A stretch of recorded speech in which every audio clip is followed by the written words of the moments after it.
All right, we're live again after a couple weeks. Ladies and gentlemen, back on Soul of the SKOL to talk more about the Minnesota Vikings. Unfortunately, was not able to do a draft live stream, which was too bad because it was fun the first 2 years. People were just busy, couldn't make it, but that's all right. That's what we're here today, is to kind of break down some of that kind of stuff. We were texting during the draft about a lot of different things. A lot about Shadur's fall, as the national media coverage was talking about. We can even get into that too. Yeah. But yeah, so the draft happened last weekend, Thursday through Saturday. The Vikings ended up making 5 picks. They started with only 4, which was worst, or I should say fewest in the NFL. They ended up, I think, making 3 different trades, acquired an extra one, or they acquired 1 extra pick, and they also might have acquired a pick next year, but I don't remember anymore. That's next year stuff. So, with that said, we're just going to start by kind of doing a recap to the draft, some of the notable picks, how the board was shaken out. Did the Vikings make right moves? Did they make wrong moves? Some of that kind of stuff. So, looking at it, heading into it, figured the Vikings probably weren't going to move up. Either they were going to go back or stay put at 24. They ended up staying put at 24. The first surprise was when the Browns traded out of 2 and the Jaguars moved up for Travis Hunter. Still scratching my head at that. Still scratching my head at the entire Browns organization from this draft. They wanted to do their best Falcons impersonation, and I suppose they did. Generational talent, and I know the words generational talent get thrown around a lot these days, probably a lot more than they should. But when you have a two-way player like that, that literally is generational talent. Something that you only see once every how many years? I think it's been like long time. Yeah. The last one 10, that like 15, 20 years since this has really happened. And the last one that yeah, like even was close to Travis Hunter and wasn't even really was Champ Bailey in college. He played, I think he had like 300 receiving yards his senior year at Georgia, and then obviously he was a lockdown corner. But Dion played some both ways. Obviously Travis's coach, but I was actually pretty happy with what the Browns did in the draft. Now trading out of that pick is, kind of taints that a little bit, just because, I mean, I'm as high on Travis Hunter as anyone. I think that guy's going to be unreal in the NFL. I think there is a path for him to play both ways as a cornerback 1 and then like and get the wide receiver 3/4 snaps.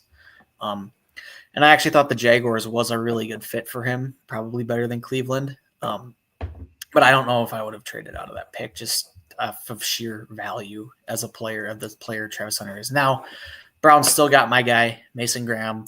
They made a lot of picks I like. Carson Schlesinger is pretty good. I like Quinshon Judkins a lot. Dylan Sampson. Obviously grabbed Dylan Gabriel and then eventually took Shador. So it's going to be interesting to see how that QB room plays out. But yeah, for sure. Do you think Mason Graham was it 5? Was that? Yeah, it was 5 was when they went back to. Do you think that was a reach at all? Or not necessarily? I mean, D-tackle was a need for them. I think consensus on Mason Graham was he was going to go in the top 10. Top 5 was maybe a little high, but when you're that high of a prospect and that high of a player, I don't think it was. I think it was too much of a reach, and they traded down and got some draft capital with that too. Yeah. So, I mean, I think Mason Graham's going to be a great player in this league. Maybe I'm a little biased, but I think a lot of people think that. And D tackles don't get taken that high a lot, and that says a lot about the player that Mason Graham was. I mean, that dude's been just an absolute stud on the field at Michigan since he was a true freshman. So yeah, and this is just a friendly reminder to all the fans that we and the national media folks don't know what people's draft boards look like in the organizations. Mm-hmm. We can form our own, but we have no idea what the actual people with power think, what the scouts think, what the GMs think. What we think could be a reach on a player could be value for another team or for a team. We don't know that.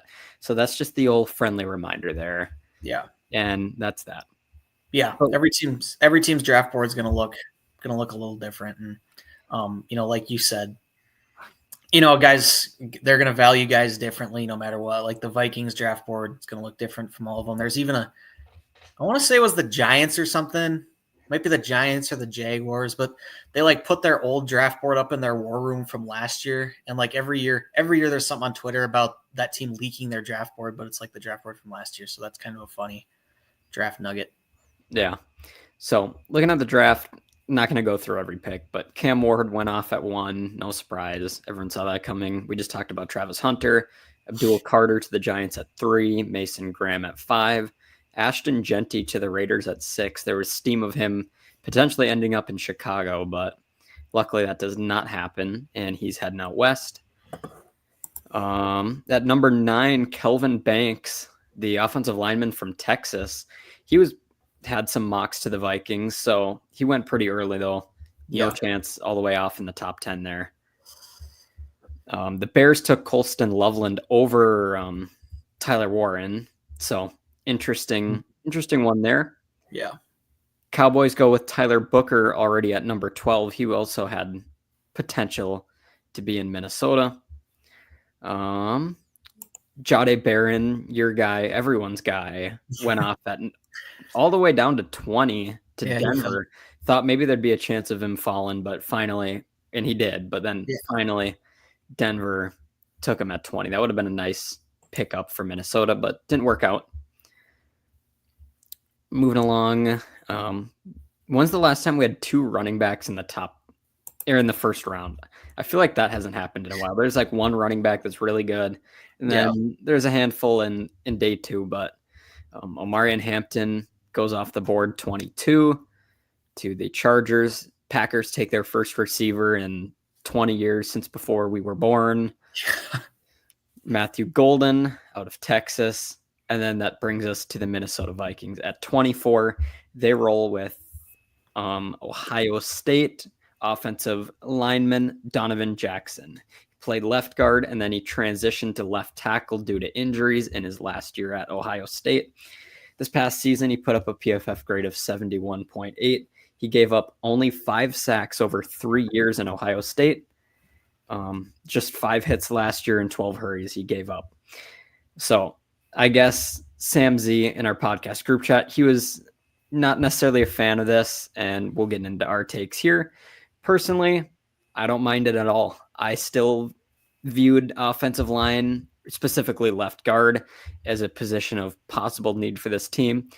Blake Brandel has been all right, I suppose, if you want to say that. He plays better when there's better players around him, but yeah, I don't mind this at all. Shoring up the line. They've been doing it really well in free agency, bringing in Ryan Kelly, Will Fries, and then they also have Darisaw and O'Neal at 2 elite tackles. So I like this, and I know that they wanted to go with corner, specifically Sam Z did. Will Johnson was still off the board. He fell all the way to like 47 or something. Yeah. Really kept going down. Sounded like leg issues. It seemed like was kind of the chatter. Something with that. But I guess my first take is that I like this pick, and yeah, I think it's a spot that they needed to fill, and I'm happy with it myself. Yeah, I agree. I think Donovan Jackson's very high. He has a very high floor in this league. His ceiling might not be as high as some of these other guys, but he's a dude that's gonna, just step. I think he can step in right away and start if needed. Or maybe he sits for a little bit. I don't know, but I think he's a very high floor player. His technique is very good, very refined. That's what you want to see out of guys coming out of college. He didn't lose. He hardly lost when he played guard. A lot of his concerns were about him playing tackle, and the Vikings aren't going to ask him to play tackle, obviously. So I think he's a high floor player. I think he can step in day one and be a contributor on this line. And I voiced on here multiple times that I thought the Vikings were going to invest in the trenches with this pick, and they did, and they're continuing to just build that offensive line that's not going to let your first year starter get touched. And I think that's the way to go. And I thought it was a great pick. I wasn't as high on a lot of the safeties as most people were. I didn't have Starks or Eman as a first round pick, so. Donovan Jackson is one of the guys that, you stick and pick there, don't trade down. And, I like the pick a lot. Yeah, I fully agree with you. And in the following days, I kept seeing around Twitter, and I'm sure you did too. I've seen JJ McCarthy is walking into the best what's the word I'm looking for here? Best. Why am I blanking? Like Best situation. best situation in NFL history. Yeah, right on. And I kind of like laughed, like, yeah, that's funny. But when you think about it, it's not wrong. He's got great players around him on this offense, an elite, potentially elite offensive line in front of him. He's got Justin Jefferson, potentially arguably the best receiver in the game. Jordan Addison, who on many teams would probably be a wide receiver one. Yeah. And TJ Hawk as well. What's there not to like about this offense? He legitimate, and you got Kevin O'Connell as your coach, just one coach of the year, one of the best coaches in the league. What's not to like about this? So, yeah, I mean, it's kind of a crazy take, but at the same time, it's not wrong either. So, yeah, I suppose that's kind of that. I've seen, yeah. I mean, and this was something that was talked about with Caleb Williams last year. I never really bought that. I thought, that offensive line was a mess. Obviously, in Chicago, they've done a good job of getting guys in the building, getting some good players there too. Chicago's been finally investing in their offensive line, kind of like the Vikings have been. But yeah, I mean, what's not to like about this situation? And that's not to say there's going to be growing pains. I mean, he's probably going to throw a pick six in the first 5 weeks. That's just kind of what happens with rookie quarterbacks. And but it's a situation where he can come in and he doesn't have to be an insanely productive quarterback right away. He can kind of figure things out. He's got dudes around him that are going to make plays for him. They should have a good run game this year, so that's something that they can also lean on. And he doesn't need to be like I said, the super productive quarterback. He can kind of sit back there, make the easy throws, and maybe make some plays when the team needs him to. And that's what he did at Michigan as well. This is a perfect situation because sometimes when young quarterbacks and rookie quarterbacks fail, it's because they're thrown into the fire because they need to save a franchise. Our franchise is terrible. Our roster is terrible. We just got you with a high draft pick and we need you to save us. But a lot of times that just doesn't work. Quarterback can't handle that. This is the perfect situation for McCarthy because he's got the team built around him. As you were saying that, I was kind of thinking this isn't the exact same, but this is almost kind of built up like the Kirk Cousins situation was back in 2018. They just went to the NFC Championship game. They had a great roster, except at that time it was a great defense. They just kind of needed the final chess piece to put them over the top, and that's why they brought in Kirk Cousins, which ultimately for that didn't work out. But in a way, this is almost kind of similar if you think about it. They've just built up a great roster. They just need McCarthy to take them to the promised land. Yeah. So I suppose that's kind of a little bit on that there. Yeah, I think there are some similarities. I think it's probably a better situation. Obviously, you're not paying McCarthy near the money, and that's what's allowed you to bring in all these pieces, both on offense and defense. But I mean, there are some definite similarities. I just think it's a better roster right now than it was in 2018.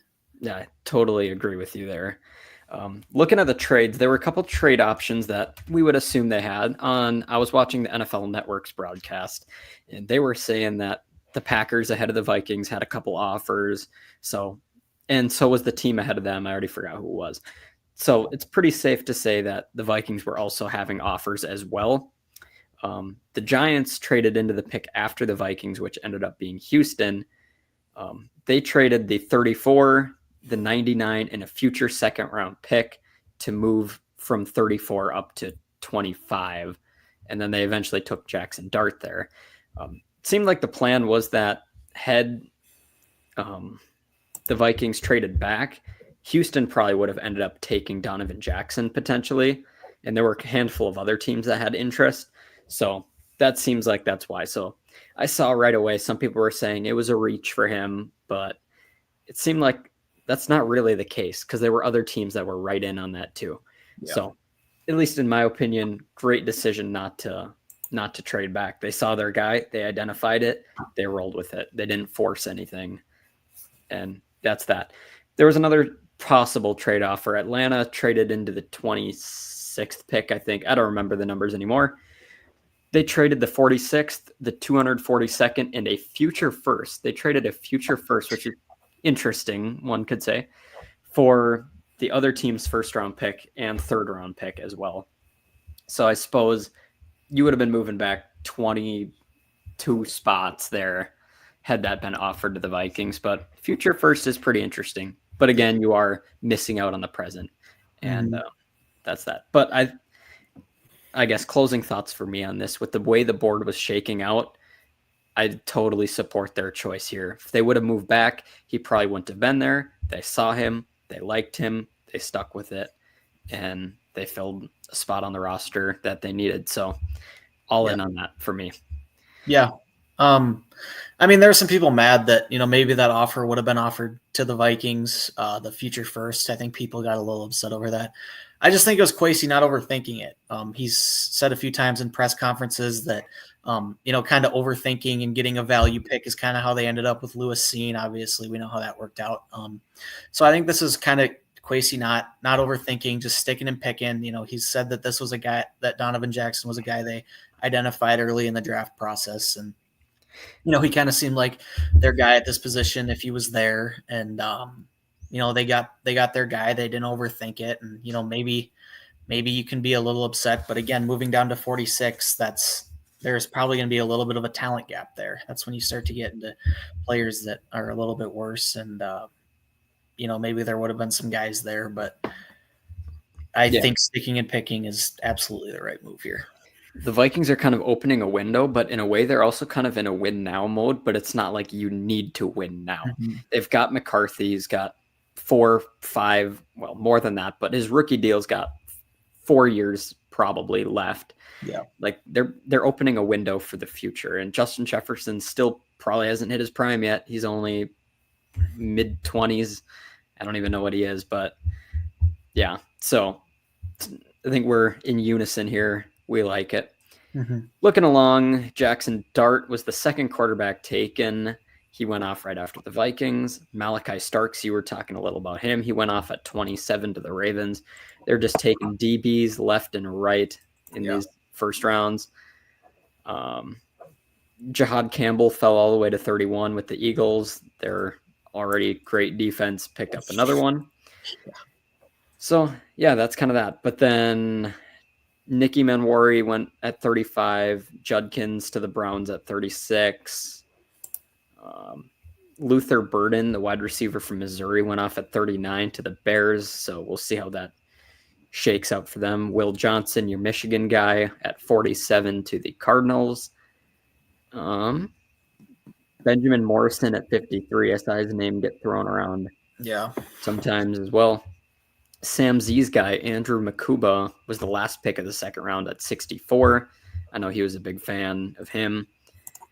And then that brings us to the third round. The Vikings initially were slated with the 97th pick. They ended up moving back to 102 in a trade, and they picked Tai Felton, a wide receiver out of Maryland. Last wide receiver out of Maryland, last Maryland player the Vikings drafted was Stephon Diggs, and that ended up working out very well.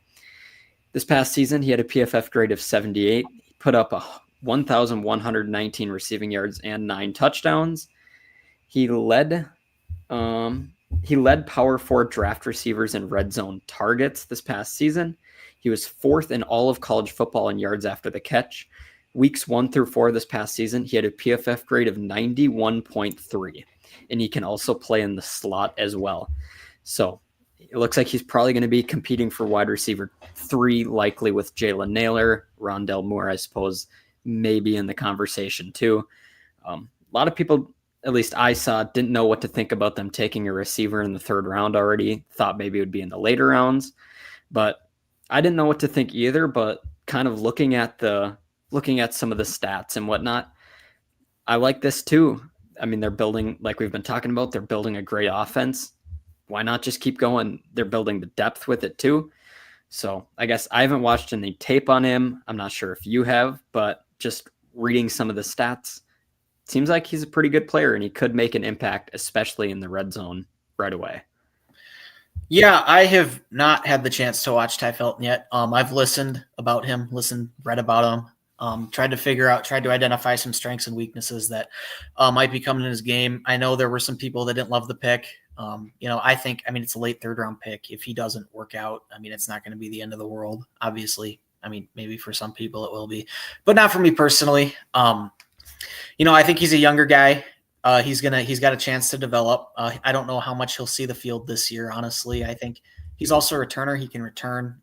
He's a fast guy. He ran a 1.51 10-yard split, and then I think his 40 time was like 4.37. So the dude's a pretty fast receiver. Like you said, he has slot versatility, so he can play outside in the slot.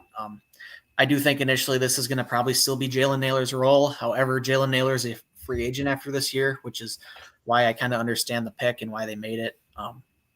And also, I mean, the Vikings have one of the best wide receiver coaches in the NFL, and in order for this pick to happen, he had to sign off on it. So, there's some holes in his game. I think there's times when he doesn't always go 100%, which can be a problem, obviously, in the NFL. I think sometimes against press, it sounds like against press, he can kind of get jammed up. I think there are some weaknesses to his game, but like we've said, Keenan McCardle has turned Justin Jefferson into the best receiver in the NFL. He's turned a 6th-round pick in Jalen Nailor into a solid player. Obviously, Jordan Addison's developed very nicely, so there's no reason for me not to believe that he can do the same with Tai Felton. So even if he's not, your premier wide receiver 3 this year, I think he can develop. I trust the staff and I trust the coaches to develop him. Mm-hmm. Yeah. And maybe in the future he can play an even bigger role, especially maybe even if Jordan Addison probably won't end up returning. Who knows though? Maybe he doesn't find anything good elsewhere. He could potentially maybe move into that slot, but that's still a handful of years away. Yeah. So we'll just have to see what happens there. But as we keep moving along, I don't remember where in the draft it was, if it was before the next pick or not, but we're going to transition. And I kind of forgot about this when I told you what we're talking about today, but the Vikings traded for Sam Howell as backup quarterback. And it was during like the 5th round, somewhere in there. It was just a pick swap. They moved back like 30 picks and acquired Sam Howell. So in essence, they kind of got him for nothing, which is pretty good. In his career, he's played 21 games, played 2 seasons with Washington. He was a backup in 2022. Then he played 17 games, so played the full season in 2023 before he ended up heading out to Seattle. Not really a spot for him in Washington. He was the backup in Seattle. Played 3 games this past season. In his career, he's got 62% completion percentage. He's thrown for 4,100 yards. Majority of that was in 2023, so really we'll just go by that. That year, he completed 63% of passes, 3,946 yards, 21 touchdowns, and 21 interceptions. So he also looks like he was sacked. Am I reading that right? 65 times? Is that humanly possible? He got that. That was the year he started the year the Commanders had that 2nd overall pick, and that offensive line was it looked like hell on earth. Clearly. He ended up putting up a passer rating of 78.9, but a QB rating of just 43.2. So he has struggled in his career, 22 touchdowns to 23 interceptions. But at the same time, you got to remember, he's a backup. You don't need them to be great. All you need is experience, someone that can go in there if you need them for a game or 2 or even just a couple snaps because you got to give them a breather or they got dinged up. You don't need them to go out there and be prime Tom Brady. So I guess I know some people can poo-poo on this, but I mean, they didn't have a lot of options, and I think it's a fine choice. He's got experience. He played a full season, which also does help, so he knows the grind. He was, at one point, if I remember, he was kind of like in the conversation for being a 1st-round pick, maybe even like a top 10 pick for kind of the end of his tenure at North Carolina. Didn't really play out, and he dropped to the mid-rounds. So he's got potential. Honestly, perfect candidate for quarterback rehab school. Kevin O'Connell's going to like his new student. And any thoughts on that? I thought Kwesi nailed it. It's a cheap 5th-round pick swap, and you get your backup quarterback. I think this was kind of looking back now, this is probably a mentality the Vikings kind of went in with the QB2. Obviously, it's been made clear they're going to start McCarthy this year. They trust him. They don't need him to beat anybody out. Like they know what they have in him, and I'm completely fine with that if that's what they believe. And And, the Seahawks ended up drafting Jalen Milroe in second or third round, one of the two. So he's their third quarterback. He'll probably be a little bit of a gadget player for them. He's an insane athlete who, I doesn't have a great arm, can't throw the ball super well, but, he's one of those guys you just put on the field and tell him to make plays. So I think, but bottom line, they drafted him. Drew Lock is their backup too. So that kind of left Sam Howell as the odd man out. And, every year that kind of happens with a team. They take a quarterback in the mid to late rounds. All of a sudden you have a guy like Sam Howell who's the odd man out. And, the Vikings jumped in and grabbed him for essentially nothing. I mean, what did they move down in the 5th round? I don't think it was too far. And then they got their backup quarterback. So Sam Howell kind of reminds me of Nick Mullins a little bit in the fact that he's going to, chuck the ball up. He's going to see what happens. He'll throw for 4 touchdowns and 4 interceptions in a game. And like you said, he doesn't have to be perfect. He's a guy where McCarthy goes down for a few games or something like that. You put him in, maybe he can steal a game for you. Maybe he can, if he has to start a couple games, maybe he can win a game or 2 for you. So you're not expecting him to be some insane quarterback. If he was that, he would be starting still in the NFL. But I thought if you can nail acquiring a backup quarterback, I think Kwesi nailed it. Yeah, totally agree. And like you were saying, they got him for a pick swap. I don't remember the pick numbers. I think it was in the 5th round or maybe 4th round, somewhere in there. But they moved back 20 spots. Yeah. So it was a 20 spot pick swap for Sam Howell, which is nothing pretty much. Mm-hmm. So the value is very good on that one. Yes. So good move there by Kwesi. Let him cook like always. As we continue to move along, that brings us to the 5th round. Vikings initially had 2 5th-round picks. They traded one of them for 2 6th-round picks. We'll get into that as well. With the 139th pick, they ended up finally going to the defensive line. Out of Georgia, they take Tyrion, I'm not really sure, Ingram-Dawkins. Put up a PFF grade of 69.8, gave up 3 sacks last season. I said that wrong. He had 3 sacks. I'm still thinking offensive line for some reason. So he had 3 sacks, 17 tackles, 8 tackles for losses. It seemed like, kind of based on some of the write-ups I was reading, he kind of might be more of a developmental player, but we'll just have to see. Again, the Vikings have some pretty good players on their defensive line already that we've talked about before. Harrison Phillips, Jonathan Allen, Javon Hargrave, Jalen Redmond. Again, we're both big fans of him, I know. And even Taki Taimani, the times he did play, he made plays and clogged up the middle. And there's really not much more you can ask for. So, yeah, I looked at the NFL, like their draft analysis, whatever, and he was estimated to be about a 4th-round pick, and they got him in the 5th. So they were able to get some value there.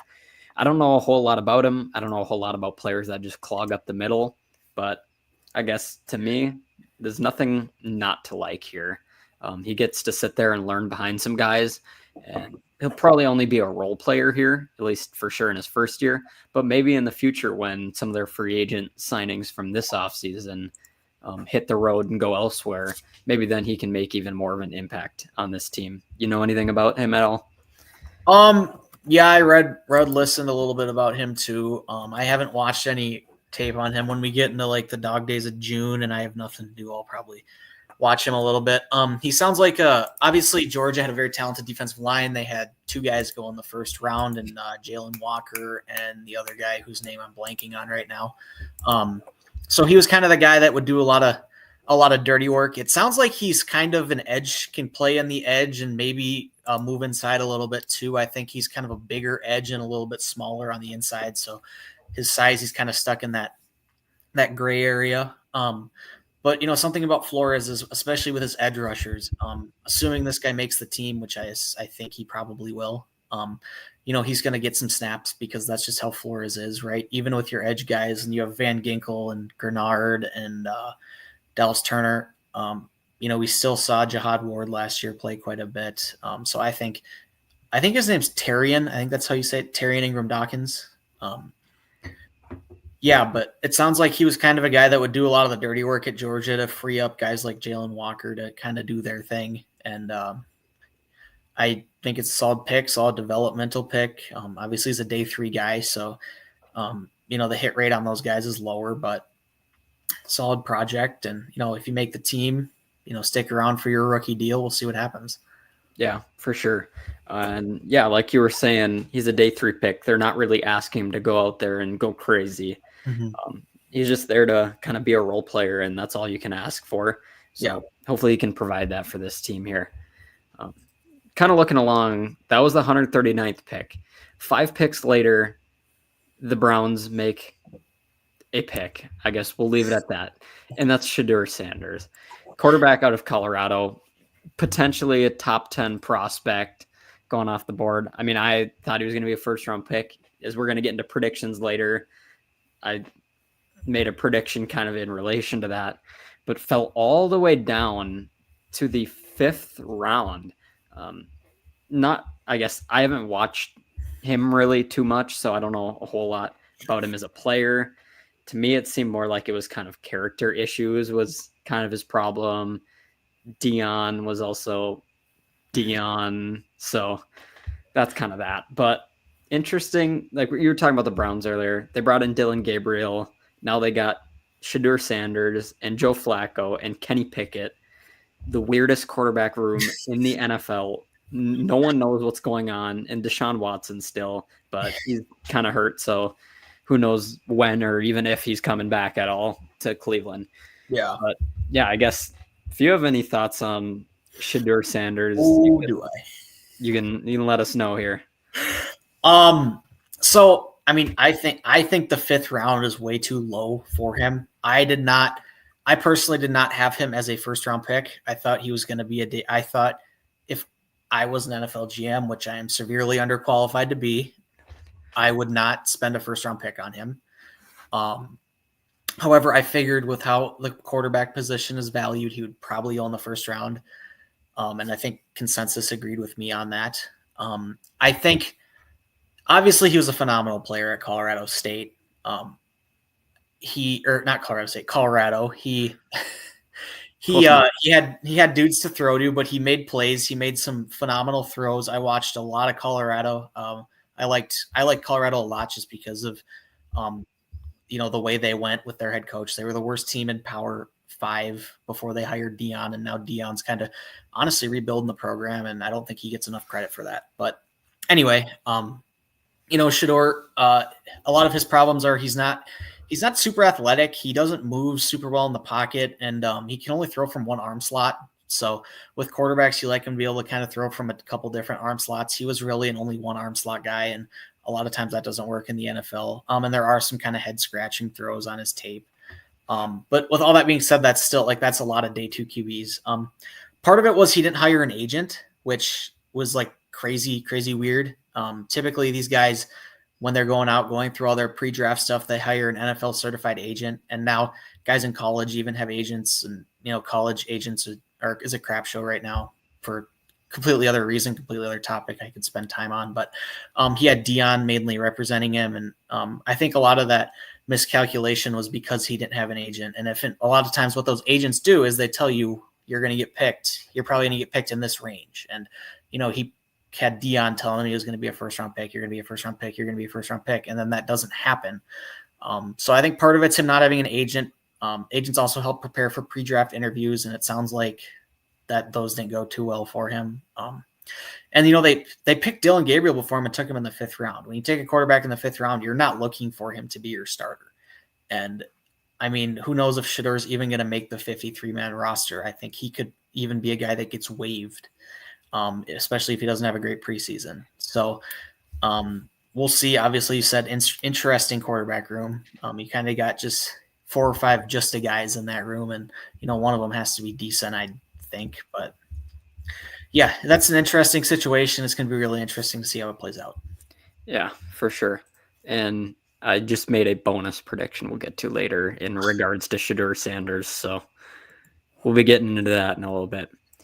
But moving along, there's really not much else notable in the draft aside from the Vikings picks. The Shedeur pick was kind of the last crazy thing that happened. So then that brings us to the 6th round with the 201st pick. The Vikings go linebacker out of Penn State, Kobe King. on the NFL.com website, he was kind of comped as a 4th to 5th round pick, so pretty good value. I don't know really anything about him, but it seems like from the people that do know things about football, there were a lot of people that actually really liked him and think he can be a good player. This past season, he had a PFF grade of 83.6, led Penn State in tackles. I saw different tackle numbers off different websites, so I don't really know what's accurate. PFF said he had 74 tackles this past season, but only 14 missed tackles. So he's very good at wrapping guys up. 8.5 tackles for losses, 3 sacks, and he's a really good run defender. Yeah. Some of the notes I had. So I haven't obviously seen any film on him at all, but this seems like a pretty good value guy that could make an impact here, maybe rotational, specifically in special teams. He hopefully should be able to make an impact there right away. Yeah. Yeah. You know anything about him at all? Yeah, special teams guy, was a pretty good player at Penn State. He's 6'1", 250, so big dude, as most linebackers are going to be. 3-year starter at Penn State. Like you said, a lot of tackles, doesn't miss a lot of tackles. He kind of, just from watching him live, because I watched quite a bit of Penn State this year, he does remind me, he's kind of like an Ivan Pace type player. You know, he's a guy who's going to go flying through gaps. He's going to try to be a bruiser and try to kill everybody. I think his pass coverage could probably be better. I didn't watch any of his all-22 tape, but this is just kind of from what I've read and what I saw watching him, because I did know who this guy was, because Penn State was good this year. They went far, so I watched a lot of their games. And he kind of reminds me of an Ivan Pace-esque player. So if he makes the team, he's a guy who can maybe be that Pace backup role maybe. So and a contributor on special teams, which is something you'll always take, obviously. Yeah, for sure. So then that moves us into the Vikings' final pick in the 6th round, back-to-back at 202. They choose to go with tight end. They were looking for depth tight ends, and out of Pitt, they take Gavin Batholomew. Top-tier name, Bartholomew. There. This past season, put up 38 receptions for 322 yards and 4 touchdowns. On the NFL.com comp, whatever, he was kind of listed as a 7th round player or a priority free agent. So I guess I don't know much about him. It seemed like some of the people on Twitter were saying it was kind of a reach, and maybe he wasn't as great as some of the other players they took.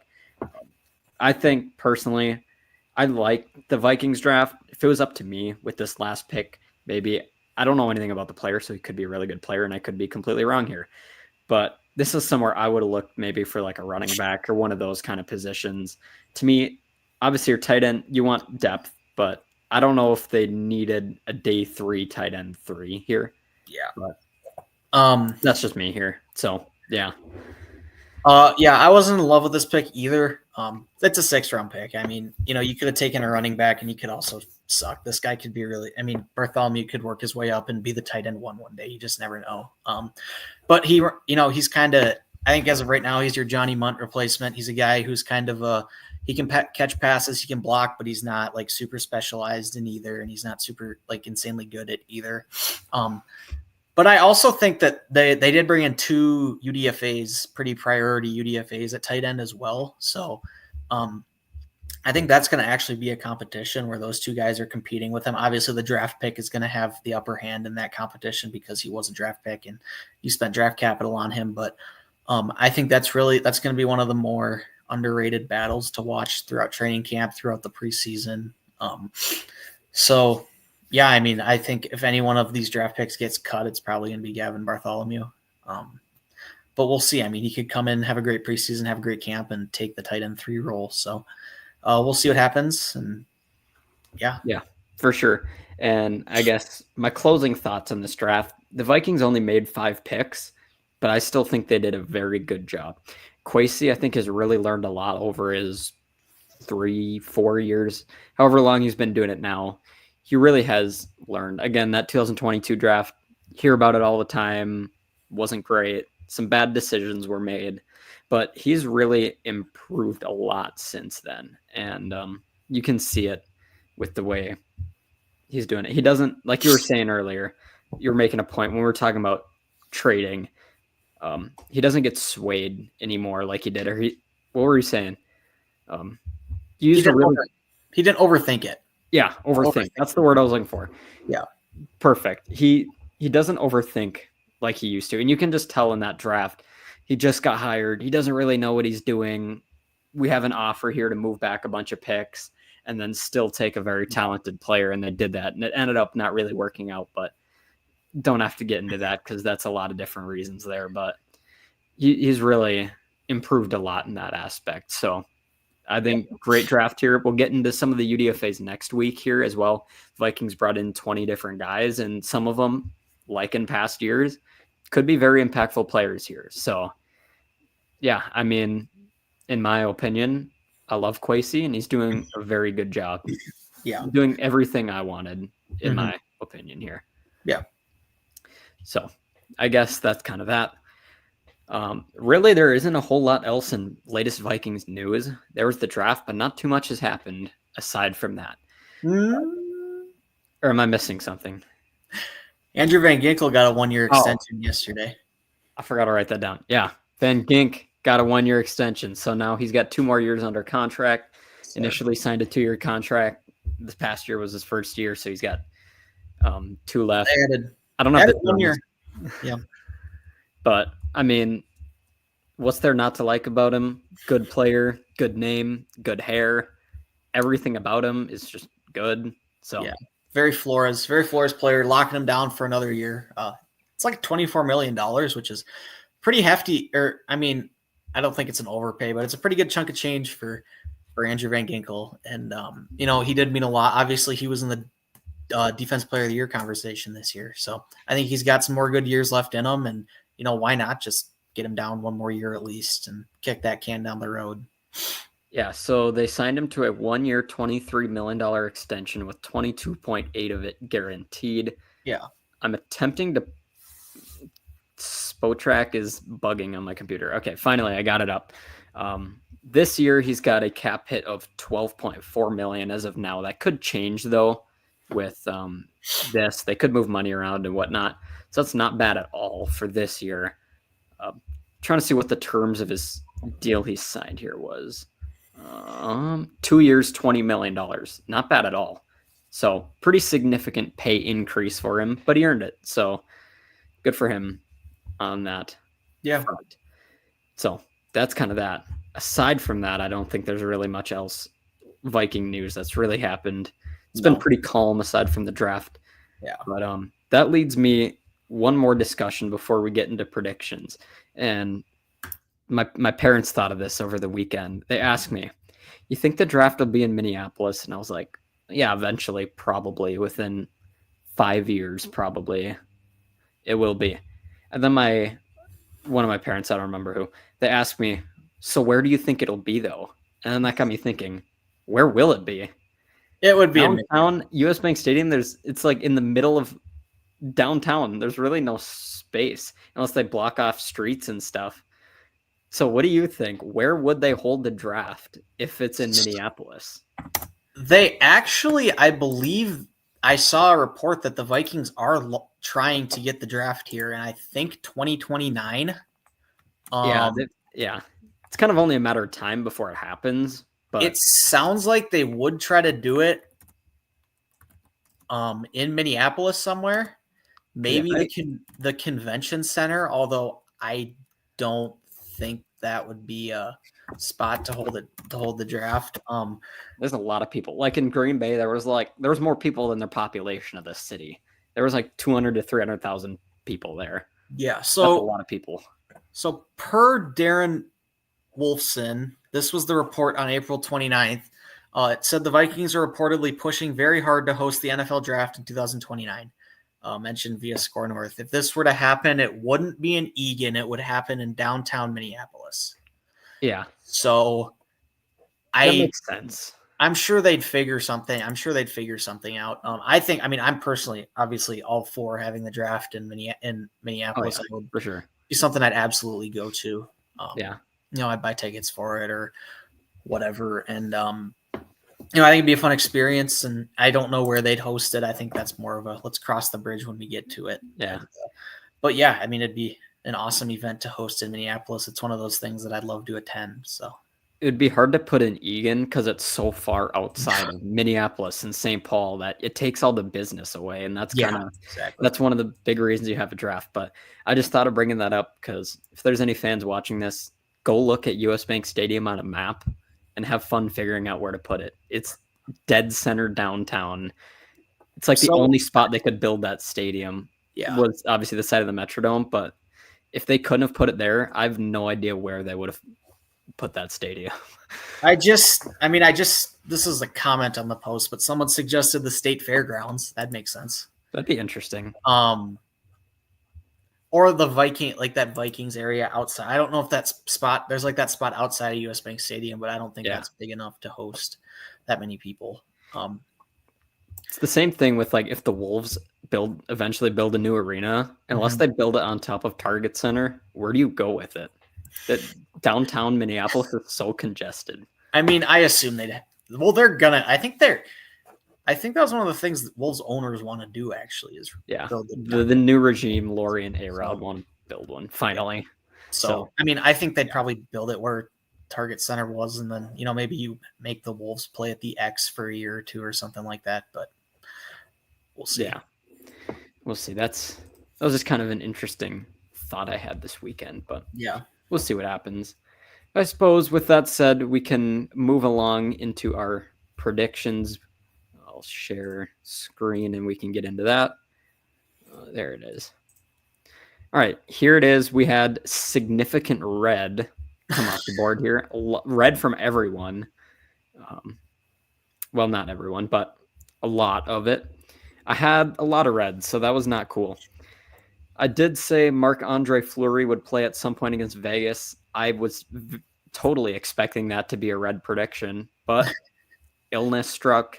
Gus Bus left the game on Tuesday night, and then Fleury came in. That was some of the best defense I've ever seen the Wild play was that third period. Yeah, and they only gave up 3 shots in the entire period because they were protecting him with their life. Yeah, and then in overtime they played horrible on that goal. They would have won if not for Gus Nyquist being an absolute goon, but I'm not going to get into that. I could go off about that. Whatever. Also said Koisi would sign an extension before the draft. Did not happen. Vikings would trade back. Did not. There'd be exactly 3 quarterbacks taken in the first round. I thought Shedeur would be a part of it, maybe one of the later picks. Someone interested in a 5th-year option. Did not happen. I said the Wild would lose their first-round match in 5 games. Well, they're down 3-2. Game 6 is tonight. I'm very impressed with the Wild. They honestly, I know they're losing, but they could totally have won the series already by now. Yeah. I'm very impressed with how they've played. I thought if they won a single game, I would be impressed. They showed no effort at some points in the season, but when you try to win games, you win games.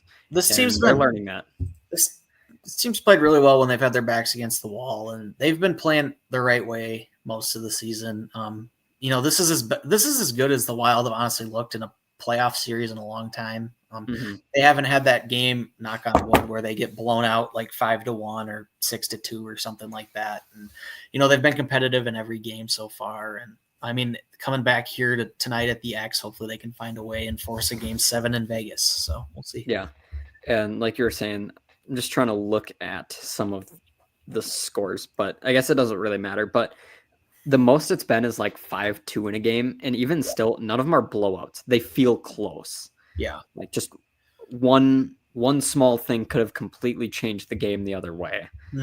And half those are empty net goals at the end of the game anyway. So if you take that out, it's really like all 1-goal games for majority of them.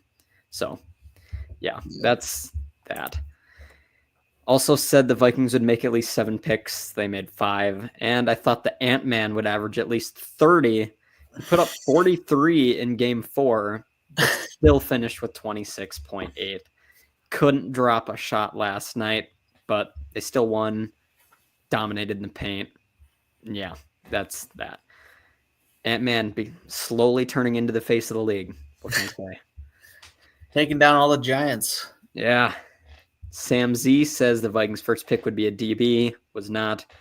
The Vikings would make a 2nd-round pick. They did not. and the Vikings would draft a quarterback after round 4. They also did not. Big Lou has no predictions because he's never on. Matt had no predictions come off, and you had a handful. You had 2 correct ones, more than anyone else. So, yeah. If you want to go through them, you can. I said the Vikings will spend their first round pick in the draft on a lineman. I've been pretty set on that. I also said they would draft a defensive lineman. Obviously, that didn't happen. I think that was a pre-free agency prediction, though, and obviously they went pretty heavy on both sides of the line, but the D-line especially. Said the Vikings wouldn't draft a safety. Obviously, they didn't. Jackson Dart, this one was kind of a heartbreaker. Jackson Dart, I said he'd be the 3rd QB taken in the first round. There was a lot of steam about him being a first-round quarterback. Obviously, that ended up happening. Giants came back into the first round to grab a QB.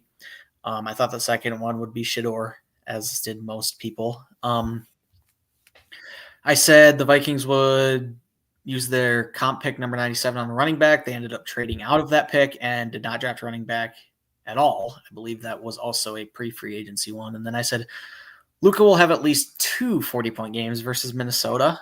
That didn't happen. He had a 38-point game, a 37-point game, and a 31-point game.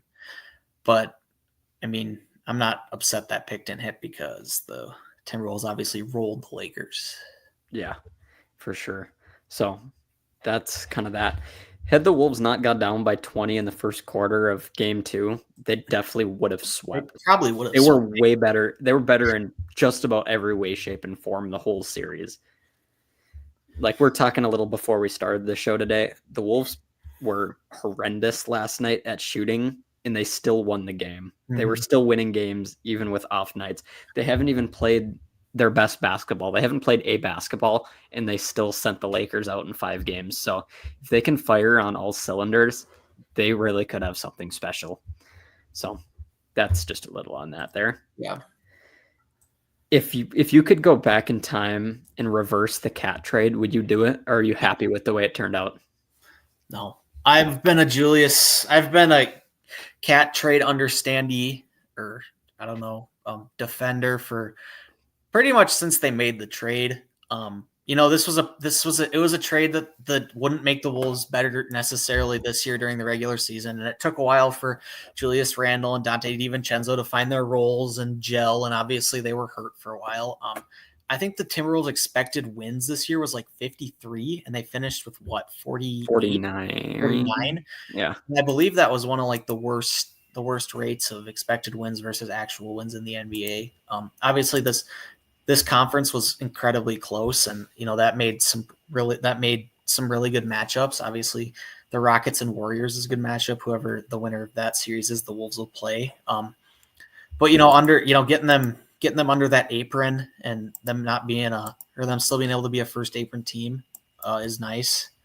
And Julius Randle's finding his way. Obviously, had a great game last night. He's continuing to play well. He played well that whole series. DiVincenzo was pretty quiet, but in New York, DiVincenzo is definitely a playoff guy. And coming into the second round, I expect him to have a couple big games. And I think I would still make the Cat trade again. And I think in the future down the road, it's definitely going to benefit the Wolves as well. And I honestly think it's just a matter of time till this team breaks through and makes a run to the finals and maybe some point wins the finals. So yeah. And similar to how I was the Kirk hater, I was also the Karl Anthony Towns hater as well.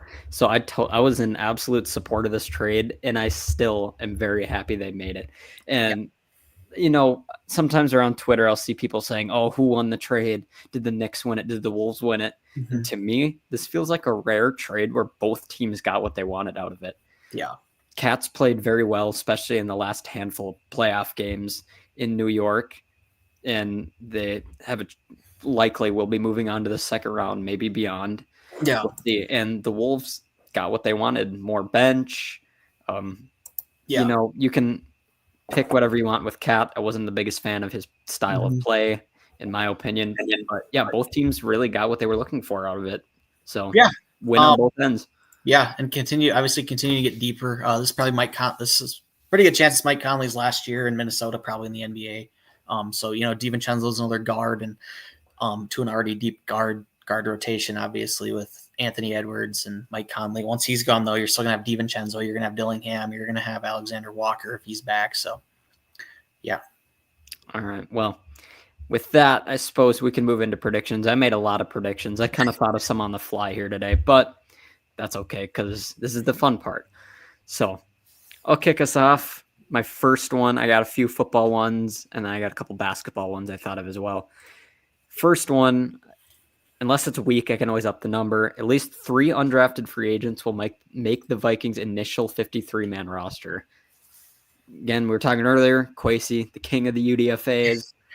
He's got some guys here that have potential. I saw there was an edge rusher the Vikings brought in. I don't know much about him, but I've heard he could be pretty good. They brought in I think he played for Nebraska, a corner named Tommy Hill. He's not on the roster, but they're bringing him into rookie camp, which is not this upcoming weekend, but the weekend after. And yeah, a lot of people like him. Randy Moss's son is coming in. I know too. I saw that. So we'll see. Don't know who it is. Again, next episode, we can delve more into some of those players. Who could we be looking out for in training camp in the preseason? But yeah, there you go. At least 3 of them will make the roster next year. On to the second one. Tai Felton will have more touchdowns than Jalen Nailor this season.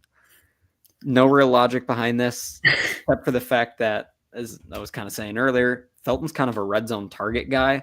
Yeah. Very good in college in the red zone. And yeah, we'll see. I just feel like they're going to rotate the wide receiver 3 with dudes, which isn't a bad thing either because you're mixing it up. The defense doesn't know what to expect. They got to prepare for all of them. Mm-hmm. So I guess that's just how I feel about that there. Yeah. Moving along, next prediction. Oh, I clicked the next one, but that's okay. The Wolves will win their second round series in 6 games. Whether it's Houston or the Warriors, it's going to be a 6-game series, and the Wolves will make a trip back to the Western Conference Finals, like I predicted right there. They're going to do it. Just watch. It would be nice. It'd be fun to play the Rockets because they're probably not as good. It'd be a easier matchup for the Wolves, but just imagine a Wolves-Warriors series. That would be so much fun. I know. It'd be a lot of fun. I think I'd personally...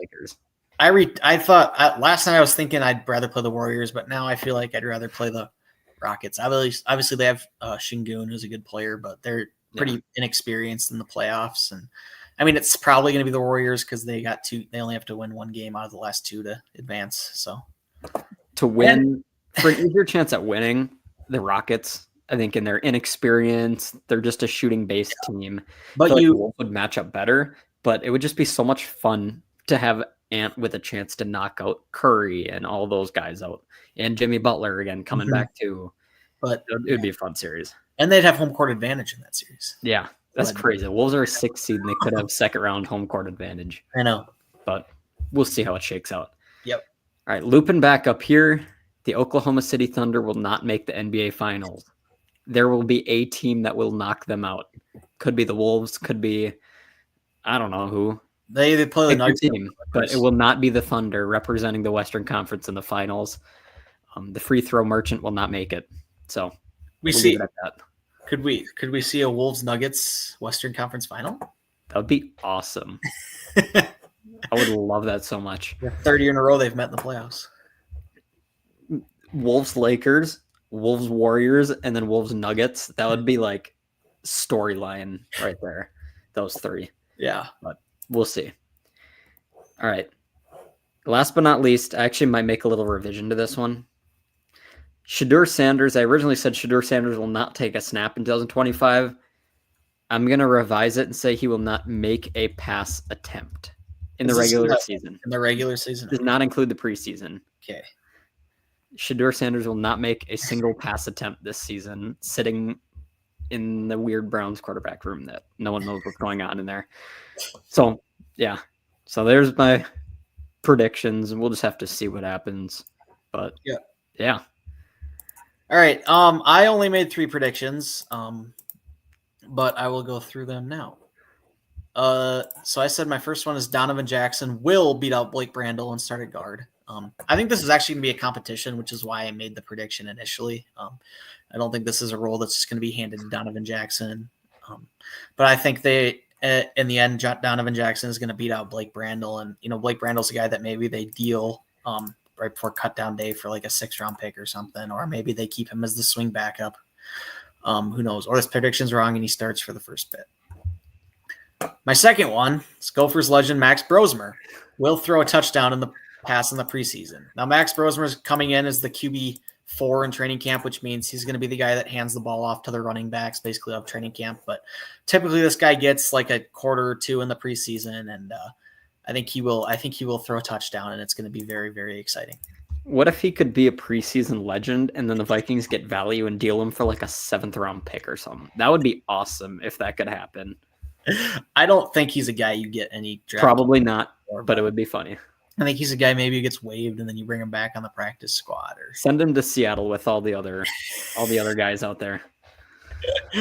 But yeah, I think I hope he sticks through the preseason. We get to see some preseason Max Brosmer. That'll make the preseason more worth watching. And my final one, it's a little less specific than yours, but it is that the Wolves will advance to the Western Conference Final for the second year in a row. I like both matchups against the Rockets or the Warriors. Warriors are getting a bit older. Rockets are inexperienced. Obviously, it's honestly gotten to the point where the Wolves are like all their guys have a pretty good amount of playoff experience. And, obviously Ant we've seen just get better and better. And I think they'll find a way to beat either the Rockets or Warriors. I think it'll probably be a 6-7 game series, and they'll find a way to win. I'm not fully with you on the OKC prediction. I think OKC is probably going to be the team they would beat in the Western Conference Finals. They've just been insanely good all year, but I mean, who knows? I thought the Lakers were the worst matchup for the Timberwolves in the playoffs, period. So we saw how that went. I mean, the Wolves are, at least in my opinion, the Wolves are built to win a championship. Like, that's just how their roster is constructed. Yeah. And that was my roommate Sam that was commenting, by the way. And I was even telling him about this when I was eating lunch today. The Lakers, to me, just aren't constructed to win a championship. That's not how their roster is built. They got 3 stars and they're really good players. No disrespect to them, but they're not a team that's just looking at the construction of the roster. They're not built to make a run. They're not built to win a championship, at least in my opinion. So if you ask me, why did the Lakers lose? I can tell you why, because they're not built for that. Yeah, they had an incomplete roster. Part of that was from the Luka trade, honestly. Like, obviously that was a horrible trade for the Mavericks, and the Lakers won that trade easily. And Luka's a phenomenal player. He's not a good defender at all, but with his offensive output that he has, it doesn't matter how good he is on defense. He can make shots from everywhere. But trading Anthony Davis away, you get rid of that rim protector, and JJ Redick benched Jackson Hayes like at the beginning of game 4, and we didn't see him the rest of the game. And that's what led to Julius Randle and Rudy Gobert having these big games. This is how small the Lakers decided to play. I think the Lakers down the road, LeBron, who knows what's happening with LeBron, but I mean, I think maybe once he retires and they actually sign a big man, the Lakers are going to be back here for sure. But it was an incomplete team. They tried to play small. They tried to kind of stick with their guys, and the Wolves outplayed the Lakers. Chris Finch coached circles around JJ Redick, honestly.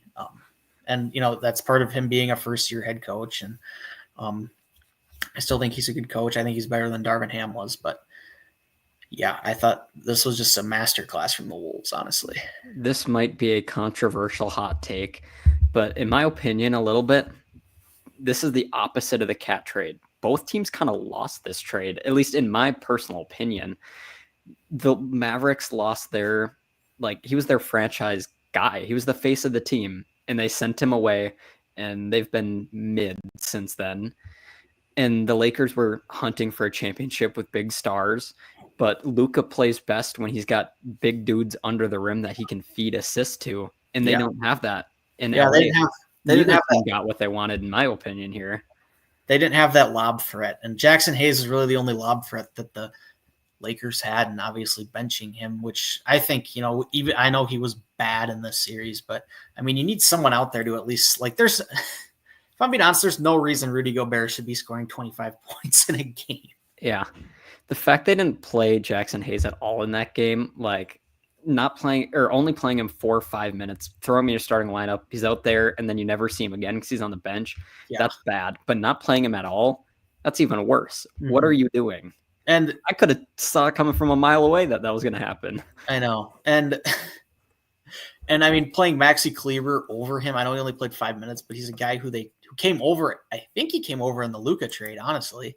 Yeah, I think so. He didn't play at all for the Lakers until that game. He didn't even practice, and they just put him in over Jackson Hayes. So, I mean, I don't know. I'm not here to complain about it because, well, it was pretty – I mean, the Wolves won and whatever, but I don't know. Interesting coaching decisions being made in LA for sure. Yeah, I was going to say same thing. We could talk for an hour about it, and I'll still scratch my head at the Lakers coaching choices because so much of it just didn't make sense to me. But I'll leave it at that. Yeah. And that does it for our predictions. Never shared the stats over here. I'm 2 for 10. You're 3 for 10. And Sam Z is 0 for 3 so far. The other two fellas have not had any predictions come off yet. So they are yet to join the leaderboard. Otherwise, that does it for this episode. We thank you guys for listening to our Vikings draft discussion and also our Wolves discussion, which it's probably the first of a handful we will have in the coming weeks. Yep. Hopefully a lot of weeks, actually. But we'll just have to see what happens. Hopefully we'll be back again next week, talk about the UDFAs, state of the Wolves, state of the Wild, if they're still in it, or if they're bounced, who knows yet. But otherwise, that does it. Any closing thoughts? Go Wild. Let's keep it alive. Yes. Thankful for the early start time. Yes. Getting tired of the 9 o'clocks. Getting tired of going to bed at midnight every night because the games are so late. But hey, that's just a central time zone guy here. Otherwise, that does it for this episode. We thank you guys for watching. Hope to see you guys again soon. Peace out. And as always, SKOL Vikings, go wild, Wolves back, all of the above. We'll see you next time.